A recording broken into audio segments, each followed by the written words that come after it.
autoridade.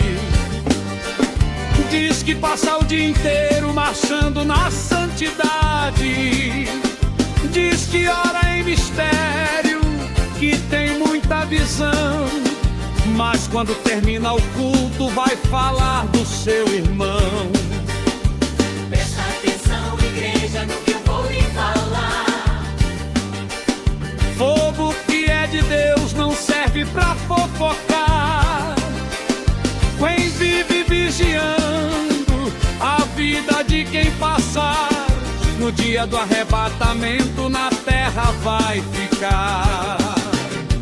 Eita, fogo puro, mistério é pesado. Língua que fala da vida alheia, não queima pecado. Desce do salto do orgulho, entra na unção.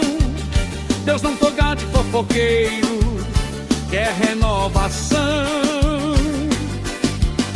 É mistério, é poder, deixa a carne morrer. Se o fogo é puro de verdade, o pecado vai ter que correr.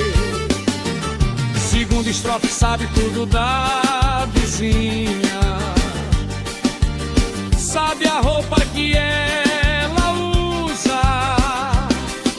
Diz que o irmão tá caído e da graça ela abusa, mas a própria lamparina está sem o azeite. Cuidado, irmã, vaidosa, vigia e aceite. Um pontengue que fala mal não recebe poder. Língua que julga os outros vai ver o fogo descer. Mas não é fogo de glória, é fogo de correção. Conserta a tua vida hoje e pede perdão.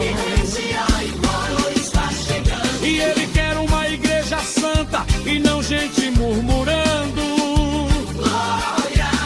Deus está confrontando, vai dando glória. Glória! O nosso Deus e Deus de fogo puro.